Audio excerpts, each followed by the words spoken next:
Hello, Tar Heel Nation. We are back. Yes, even after a rough, kind of down week for the Tar Heels, but we're back again. We're not giving up on them. We're going to stick through them, the thick and thin. We're back, and I thank you for joining us. We're going to jump into the Louisville game, hopefully quickly, and make that as painless as we can. Talk about the Notre Dame game, of course. Look ahead to what's coming up in the next week. And talk about just a little bit, are the Heels okay, or what's going on with them? What do we need to do? So, again, thanks for joining. Hope you're subscribed. Hope you'll share this with your other Tar Heel friends and family. And yeah, that's what I got. Let's jump in here and get to it. Yeah, like I said, kind of a rough week, down week for the Tar Heels. First, on Saturday, Louisville comes to Chapel Hill. First ACC game at home. And the Tar Heels completely lay an egg after going on the road and getting two good road wins to start ACC play. Just a complete downer and just kind of never showed up. A little disclaimer, I didn't see most of this game. We were out of town just on a little day trip and didn't plan on watching it. I DVR'd it. I was going to come home and watch it in the afternoon. And, of course, where we go to eat has two TVs. I tried to sit where I couldn't see the TV, and they had two TVs going in both directions. So I was kind of watching as much as you can when you have four little kids, especially two little ones under two. You're pretty busy when you're in a restaurant with that. So I tried to watch as best I could. Wasn't pleasant. Obviously, couldn't hear the broadcasters, couldn't pay complete attention like they could, but it didn't look like I really wanted to. And then at halftime we were done. We were driving home, and I was like, okay, I'll watch the second half when we get home, and just kind of skip the bad first half and watch the comeback. And kept getting text, a group message, and Twitter and stuff, and it just wasn't pretty. And so I just deleted it off of DVR. I couldn't even watch it. So I didn't see most of this game, but really we just never showed up. 83-62 win for Louisville, who was coming off of a loss to Pitt, who we had, just a week or so previous that beat by 20. And yeah, it was just ugly. I couldn't watch it. 21-point loss to Louisville puts them, well, right now it says they're 2-1. I don't know if that's at that point, or I guess that was what we were. So they were probably 2-1 as well. And yeah, ugly game. Got rebounded 40-31. We had more turnovers than assists, 14 turnovers and 13 assists. We didn't shoot the ball great. We shot the ball, let's see, for the game, 35% from three. We shot 14%. We were 3 for 22 from three. And yeah, like I said, just didn't show up. We had Kenny Williams had 12 points, Cam Johnson 10. That's the only people in double figures. Luke May had 9, 11 rebounds. Luke led us in assists with 3. Let's see here. After Luke with 11 rebounds, the next highest was 4. That was Nasir Little off the bench. And like I said, didn't shoot well. Luke was 3 for 14, 1 for 6 from 3. Cam Johnson was 3 for 8, 0 for 4 from 3. Kenny was 4 for 8, so that's pretty good, but 1 for 4 from 3. Kobe White did not even make a bucket. He had 4 points on 4 free throws. He was 0 for 4 shooting, 3 of those 3-pointers. Seventh Woods was 2 for 7. Nasir was 2 for 7. Just like I said, just complete and utter laid an egg. And you're going to have those games once in a while. Roy was calling for, we need an ugly win. We need to be able to win when we're not shooting the ball well. And it's been kind of a narrative here for the past week or whatever, not even a week, half a week, with this shot is like, can we win when we're shooting bad? Can we, we used to pound it inside when people had bad shooting nights, and they would get us some easy buckets, or we'd get to the free throw line, that kind of thing. And yeah, can we do that? Obviously, we know the inside presence isn't there like it has been in the past, but can we do that? We did, moving quickly onto this from this game, we did get an ugly win, but I don't know if that's really the kind of win we needed or wanted. Notre Dame came in last night. I'm recording this on Wednesday, so Tuesday night. Notre Dame came to town, and first half complete ugliness again. 9 turnovers in that first half. We were losing by 3. Bad execution. We actually had the ball when it was tied. Yeah, it was tied. We had the ball, didn't execute there. give it away, and they go down and nail 3 right before half, and just really got Roy's blood fuming, boiling, and second half we didn't come out real good at first. Went on 11-1 run, and then we kind of just kept that up. So we won 75 to, I think it was 69, I want to say. So 6-point win. Again, Louisville is not what they have been or what they will be under Chris Mack. They'll get better players. They'll get better. They've been okay, but they've kind of been playing up. And then Notre Dame this year is not the typical Notre Dame. They just don't have the people, the players. And actually one of their better players, TJ Gibbs, didn't even play well. He was 5 points, 1 for 9 shooting. And they still only lost by 6. So not a good outing for us. We didn't shoot the ball well. Again, we shot, 40% from the field, 43%, not bad from 3-point line, 43%, 9 for 21, 60% from the free throw line. Let's see, trying to see here. Get to the line decent 20 times. We did out-rebound them 47-36, not a huge margin, but it did happen. 16 offensive rebounds to their 7. We only had, I think it was like 4 fast break points, so it wasn't like we got out and ran. We really had to kind of just plug away and get this win. Obviously good that they won. We needed that coming off the Louisville win, but not a spectacular performance for the Tar Heels. 15 assists to 11 turnovers. So I said they had 9 in the first half, just 2 turnovers in the second half. So that's good. Only forced them into 11 turnovers as well. Like I said, just kind of an ugly win. And Roy said it in the postgame. He said, "Well, I got my wish. I got an ugly win." And again, it's great that they won, and it's hopefully a boost, and they'll build off of it, hopefully. But it's just, I don't know. I've tweeted, and a lot of people have said too, this team is just really struggling. Not really a fun team to watch. They got a lot of things to kind of figure out. Most of it kind of seems mental. Like, we know what Kobe can do. We know what Luke can do. Cam's been playing really good. Kenny's adding the little stuff. Hasn't scored like maybe we'd like him to, but adds that stuff. Brooks has been solid. Nasir had moments last night. He actually scored 11 points mostly in that spurt to where we kind of needed a boost in the second half. All 11 points in the second half there. Got 6 rebounds as well. Brandon Robinson made 3 threes last night. He looked, he's been looking good. He's giving us positive minutes. Leakey only played 3 minutes. Didn't play much, obviously. Had 1 turnover in that. Actually, no. Somebody said he had bad turnovers. He had 1 steal. He doesn't have any turnovers there. And I don't know why he didn't play more, just because Brandon's been playing better or whatever. But Leakey's added stuff. B. Huff gave us good. Only 2 minutes last night, but did give us a little spurt in the Louisville game where he looked decent. I don't think he's going to be our answer, but Seventh Woods has been a little shaky. But he's, for the most part of the season, he's been solid. So we know what we have. I think it's mostly mental and mostly confidence. So we have to go and then be consistent. Obviously, this team has been very inconsistent. We go up to beating Gonzaga, to losing to Texas, losing to Louisville, playing bad against Notre Dame, that kind of stuff. So we won't go there. But like I said, we have our moments, and Kentucky wasn't really a great game for us, but then. We've had some good games. State, obviously, we played pretty well. Now, Kobe White led us 17 points. Trying to think here, 5 rebounds here. Just 1 assist to 2 turnovers. Luke, 14 points, 10 rebounds. Cam Johnson had a good stat line, not as many points as he's had, but 11 points, 7 rebounds, 6 assists. And then, like I said, Nasir had 11 off the bench, 6 rebounds for him as well. Brandon Robinson, 9 with those 3 threes. And yeah, like we said, the tools are there. I don't know if we can be in the considered in the top with the Tennessee, Virginia, Dukes. Who else is up there?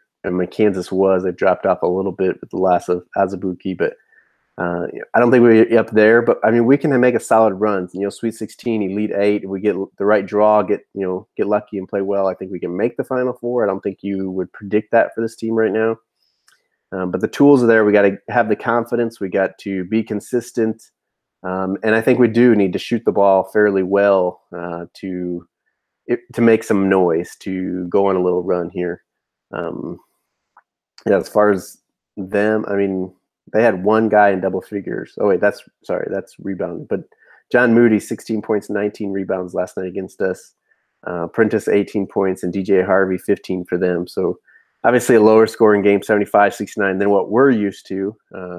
But that's part of where we need to get back to. We need to get out and run. The way we need to get out and run is to work on our defense to get stops, get out and transition and run. It's not a typical, obviously we know it's not a typical Carolina team because we don't have the bigs, but it's also not typical because we haven't been able to get out and run. We know Kobe can push it. We need to give him the opportunity. And Nasir, even I think it was maybe the group message, not on the text or on Twitter, but when you watch Nasir Little, at least the first part that he played last night, like he doesn't, when we get a steal, get a turnover, he doesn't get out and just run. I don't know if he's just thinking too much or what, but kind of thinking, okay, where do I need to go instead of just running the fast break. He, even defense, it doesn't look like he's trying hard. I don't know, maybe that's the whole, people say NBA players aren't trying hard, and just kind of how it looks on TV or whatever. But it looks like, I think he plays hard, but I think he maybe gets tired. And obviously people don't like to play defense as much. Most players anyway, don't take the pride in the defense as much as offense. So I don't know if that's what it is or what, but in the second half, he looked better. Maybe it's the confidence, seeing a bucket go in or whatever. We did have a fast break that he got and running. He finished the left hand on the fast break. So he did get out and run, but yeah, I don't know. That's a little bit some of it. Most of it, I think, is just all mental. We got to get the pieces working together, be consistent. But I do think we need to knock down some shots as well if we're going to make any noise in the tournament in March, and hopefully April as well. But yeah, that's these two games. As far as what's wrong with the team, again, I think it all starts with defense. I think we have the tools. I don't know, for whatever reason, in the first half, again, our ball screens, I've been saying it all year, and I know I'm not the only one. You can hear, probably national guys, I don't know, at least for sure, at least local guys on podcasts or Twitter or whatever, but our ball screens were horrible. There was two of them in a row that I remember. They ball screened, the big guy rolling was just wide open for a dunk down the middle of the lane. And so that Roy said they did switch it to start the second half. They went under the screen, and they did say that on the broadcast as well. They were going under the screen. But I don't know, Roy saw it a couple of times and just didn't like it. He said, no, we have to play it the way we've worked on practice all year. And so they did go back. It looked better. We at least didn't get burnt as badly as we did in the first half, where it was just wide open dunks off the screen and roll. But yeah, obviously we're not going to get taller. We're not going to be able to guard the inside, better in that sense. Obviously we can be better at positioning and doing the work ahead of time. But once they get the ball in low, it's not like we're going to all of a sudden have a shot blocker emerge or anything like that. So defensively, just strategy wise, I know people have said, hey, we played zone against Pitt and it worked. Obviously that was more foul trouble, but it's something that obviously, again, I don't know that Roy's ever going to go to that, but it's a possibility that it would work. But otherwise, just guys just remembering what they need to do and executing it. And we're going to need that. We need to work on a defense. I told you we need to watch and pay attention to the defense. That's going to tell the story this season. And I believe that's still going forward. If we can fix that defense even a little bit, it's going to help our offense get out and run, and obviously just help us to score. And not to mention keep the other team from scoring, obviously. Other thing, just like last night, obviously we know Garrison picks up fouls pretty quickly, especially in the first half. Kobe White was in some foul trouble, actually did foul out last night. I believe there was even some foul trouble in the Louisville game for him. So that's something to kind of keep an eye on. We need Kobe out there, and we need him to not play tentative because he's in foul trouble or anything like that. So something to keep an eye on there. I want to say our Tar Heels will be okay. It's not like they're going to drop off. We're not going to make the tournament or anything. But right now it looks like kind of Elite Eight is our ceiling. And like I said, if we get the right matchup, we get hot or whatever, obviously we can make the Final Four. But I'd say if we get to the Elite Eight, we're playing with house money after that, for sure. And even Sweet 16, I think Sweet 16 is kind of where I expect this team to get to, or hope, if nothing drops off. If they don't drop off, we get to the Sweet 16, hope for an Elite Eight, and then obviously we're playing with house money after that. And, obviously I'd love to see a Final Four and stuff, but kind of not what I'm expecting. We got to, if we lower expectations a little bit for this team, I think too we'll be able to enjoy a little bit more. Hopefully, because like I said, I tweeted out this team is really not that fun to watch right now, and we need to fix that. So people have asked me, is it because of the freshman point guard? I don't really think that's the case. I don't know. It's just the pieces falling together, guys executing, and like I said, the defensive end is kind of the big key to me. But anyway, looking ahead to the next week, this coming Saturday, we go to Miami, and we play Miami Saturday. It's a noon Eastern tip again, third Saturday in a row with a noon Eastern tip. It'll be on ESPN2. Miami's down. Again, it's a team we win. I think last podcast I said we should be able to roll off about 9 straight wins there before the Virginia game.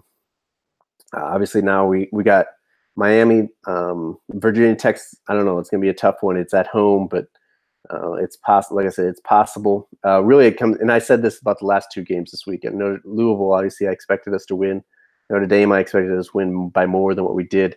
It depends what Tar Heel team comes out. Like I said, they've just been inconsistent. So most of it depends on that. But right now we got Miami, Virginia Tech, Georgia Tech, Louisville. What is that? That's 4 games. And then State again, Miami again. So that's 6 games right here before we match up with Virginia coming to Chapel Hill. So we'll see how we do going into that. But yeah, Miami is a noon tip on ESPN2. And then with quick turnover, we just got Sunday. And then Monday, Virginia Tech comes into Chapel Hill. So Virginia Tech was number 9 now. They just lost to Virginia yesterday. I guess they'll drop, we'll see I don't know what the other game they have is. And I just they aren't expected to beat Virginia, Virginia being ranked higher. So we'll see if they drop. But top 10 team right there coming into Chapel Hill with a quick turnover. We fly down to Miami, come back and turn around and play them Monday. I don't know what their schedule looks like, but that's a quick turnover for us. And that's kind of a trap game right there, or definitely the one to watch out for. Because that's not going to be easy. Buzz Williams got those guys going. They've always played defense, and now their offense is going pretty well too. So that is a 7 p.m. Eastern tip on that Monday, and it says it's on ESPN. So, and then we got a full week. We get a weekend off there, full week before Georgia Tech. We'll go to, I guess, for Georgia Tech that next Tuesday. So that's the 2 games there. Miami, we should win, or the wrong Tar Heel team showed up. Virginia Tech, I could see that kind of being a toss-up. Maybe we're favored by 3 to 5 points, but I could see that being kind of a toss-up as well. So be an interesting game there. But I'm going to try to keep this podcast here shorter, so we're going to stop there. Not a whole lot more to say about that. Quick look around college basketball. Duke lost to who did they just lose to? They beat excuse me. They beat Florida State on a buzzer beater, which is crazy. I thought the refs kind of gave them a couple extra shots there, but it was without Zion in the second half because he got poked in the eye, and then Cam Reddish kind of goes off and hits the game winner as well. But I mean, he was wide open on the game winner. You expected to knock down that shot. And then at Syracuse, they lost to. It was in Cameron, but it was without Cam Reddish, and then Trey Jones got hurt. His shoulder, if you haven't heard, got hurt just 6 minutes into the game, so they played most of the game without 2 of their freshmen. It sounds like Trey Jones will be out for, it says indefinitely, obviously, with Duke. The whole joke about indefinitely being 1 game with the whole Grayson Allen suspension. But yeah, I expect it to be a month to a month and a half that he's out, it sounds like, from what most people are hearing. So we'll see how they respond with Trey Jones out. I think it hurts them more on the defensive end than the offensive end. Obviously, he got them into sets and stuff, but I think Barrett and Reddish and even Zion can get them into that stuff. But yeah, we'll see how they respond to that. It was good to see the Syracuse pull that one off and give Duke a loss in their place. Other things around the country: Tennessee still rolling, Virginia still undefeated. Michigan, another team up there that I didn't mention earlier, undefeated yet. Gonzaga slipped a little bit off the radar now that they don't play anybody in their conference, but they're still rolling. Nevada is struggling a little bit. They lost big to New Mexico. They just won on like a buzzer beater. I think they hit a 3 with like 4 seconds left to go up and beat, I don't remember who last night, but they're keeping it close there. We'll see what's going on there. About the only things I can think of is around college basketball. But like I said, try to keep this one a little bit shorter here, not waste your guys' time with anything else. And quickly before I go, we'll check any questions and comments here on YouTube. James Laughinghouse says effort is key. Definitely. I mean, it's not that our guys aren't trying, but yeah, sometimes I think it's more mental, not up there and ready for it. Grant Bowden says turnovers equals no championship. And yeah, turnovers has definitely been an issue. Even, last night Notre Dame, 9 in the first half. We looked ugly, 2 in the second half. I don't know that we looked pretty, but we looked better. Charles Beaver Diggs, first time I've seen that name here. Thanks for showing up, Charles, and leaving a comment here. Says, let everyone please stop saying that Little is ready for the NBA. He needs to stay for 2 years and wait. I mean, I don't think anybody's really saying he's ready for the NBA. I think they're saying he's going to get drafted high, and so he's got to go take the money and then develop there. He's going to be a little bit of a project and get ready. But when you're going to get the money that a top 3, top 5 pick is going to get, like, you have to go white. I mean, I think the season he's having, he's going to be gone too. Again, it's not always about ready. It's we said NBA always drafted on potential when it's the high school guys. Well, they still do that. They want to develop these guys, and especially when you get the athleticism that Nasir Little does. Terrence Murray says we have the makings of it, but it's about effort, mental toughness, where he has to tweak his offense. Also, Little needs to get in the post more. That's his strength, not playing on the wing. I don't know that playing in the post, but it's getting a post player to guard him. So playing the 4 and then getting on the wing, kind of like his drive to the basket last night with a dunk.